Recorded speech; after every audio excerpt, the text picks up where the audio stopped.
എന്റെ മോക്ക് മാത്രം എടുത്ത കവിൻ ദേഷ്യപ്പെടും. അവനും എടുത്തേക്കല്ലേ. ആ എന്റെ മോന് ഡ്രസ്സ് വേണം. ബോയ്സ് കളക്ഷൻസ് എവിടെയാ ഉള്ളത്? ബോയ്സിന്റെ സെക്ഷൻ അവിടെയാണ് സർ. അവിടെയോ? ആ മോൻ എത്ര വയസ്സുണ്ട് സർ? അവനും 6 വയസ്സ് തന്നെയാ. കുറച്ച് ഹൈറ്റും വെയിറ്റും കാണും. ശരി, അവിടെ പോയി നോക്കാം സർ. ശരി, ശരി. വാ. ഓ നൈസ്, നന്നായിട്ടുണ്ട്. അയ്യോ, ഇവൻ ഈ കടക്കകത്തുനിന്ന് പോകുന്നില്ലല്ലോ. സർ, ലാവണ്യ, ആ, ഒരു നിമിഷം നിൽക്കണേ. ലാവണ്യ, സർ പറയൂ സർ. പുതിയ ഡിസൈൻ സാരി ഏതെങ്കിലും വന്നിട്ടുണ്ടോ? അങ്ങനെ വന്നിട്ടുണ്ടെങ്കിൽ മൊത്തം എത്ര ബോക്സ് വന്നിട്ടുണ്ട് അതിന്റെ എല്ലാം ഡീറ്റെയിൽസ് ഒന്ന് എടുത്തിട്ട് ഒന്ന് വേഗം കൊണ്ട് തരണേ. എനിക്ക് ഇൻവോയ്സ് അയക്കാൻ വേണ്ടിയാ. ശരി സർ, ഒരു ഹാഫ് ആൻ അവറിനുള്ളിൽ ഞാൻ നോക്കിയിട്ട് അപ്ഡേറ്റ് ചെയ്യാം സർ.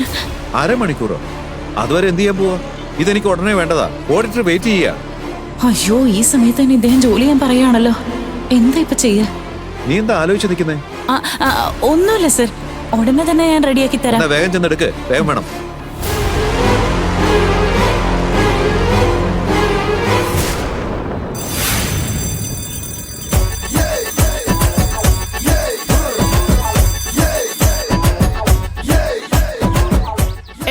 എടാ കവിൻ നിക്കവിടെ.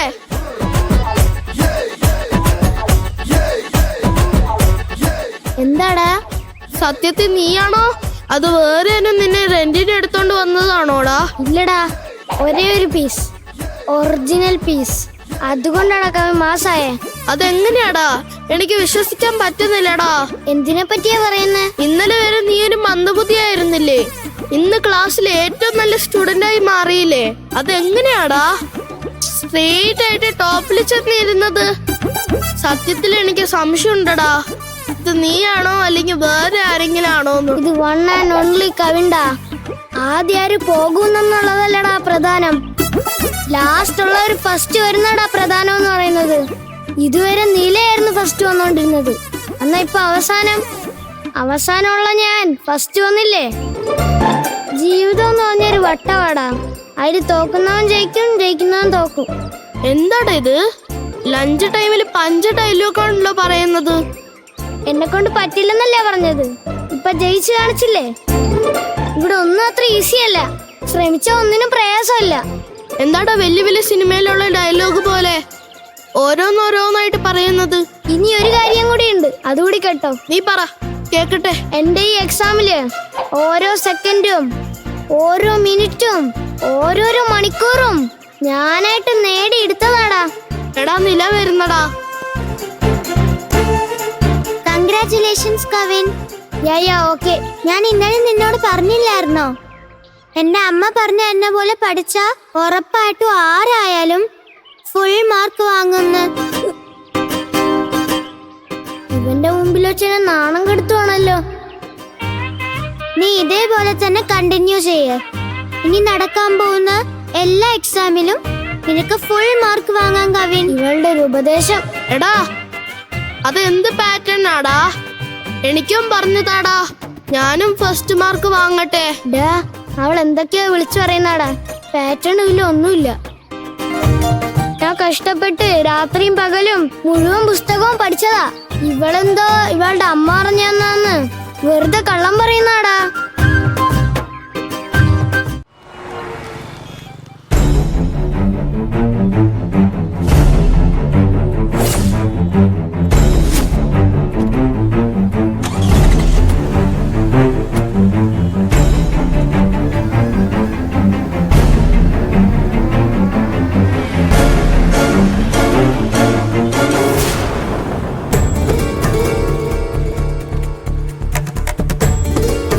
എന്താ വിജി, വീണ്ടും ടെൻഷൻ ആയിട്ടിരിക്കുന്നല്ലോ? ആ ലാവണ്യ വല്ലതും പറഞ്ഞോ നിന്നോട്? ഇല്ലല്ല, അങ്ങനെയൊന്നുമില്ല. ഇപ്പൊ ഒരു കസ്റ്റമർ വന്നിട്ടുണ്ടായിരുന്നു. സത്യമായിട്ടും പറയാ, ഒന്നാം തരം കസ്റ്റമർ ആയിരുന്നു. നമ്മള് ഗോൾഡൻ കസ്റ്റമർ എന്ന് പറയാറില്ലേ, അതുപോലെ.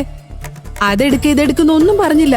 കറക്റ്റ് ആയിട്ട് അയാൾക്ക് ആവശ്യമുള്ളത് എന്തോ അത് നോക്കിയെടുത്ത അയാള്. സെലക്ട് ചെയ്ത എല്ലാ ഡ്രസ്സും എടുത്ത് പെട്ടെന്ന് അയാള് പോയി. വെറും 10 മിനിറ്റ്. എത്ര ഡ്രസ്സാ വാങ്ങിച്ചെന്നറിയോ അയാള്? ഇതുപോലെ ഒരു ദിവസം 4 കസ്റ്റമറെ കിട്ടിയാ മതി, നമുക്ക് ഒരു ടെൻഷനും ഉണ്ടാവില്ല. ചില കസ്റ്റമേഴ്സ് വന്നാ അതെടുക്ക് ഇതെടുക്കെന്ന്, പിന്നെ ആ ഡിസൈൻ ഉണ്ടോ ഈ ഡിസൈൻ ഉണ്ടോ എന്നൊക്കെ ചോദിച്ച് അവസാനം 1 മണിക്കൂർ എല്ലാം വലിച്ചു വാരിയിട്ട് ഒന്നും എടുക്കാതെ വെറും കയ്യും വീശി പോകും അവര്. ഇതങ്ങനെയൊന്നുമല്ല, ഒരു നല്ല മനുഷ്യനാന്നാ തോന്നുന്നത്. അവനാണോ നല്ല മനുഷ്യൻ? എന്റെ ജീവിതം തന്നെ നശിപ്പിച്ചത് അവനാ. ഒരു സൈക്കോവാ അവൻ. ഇവനെ ഒരിക്കലും കാണേണ്ടി വരരുതെന്ന് കരുതിയോ എന്റെ കണ്ണിന്റെ മുമ്പിൽ തന്നെ വന്ന് പെടുക. എന്ത് സംഭവിച്ചാലും എന്റെ നിലമോളെ അവൻ കാണരുത്.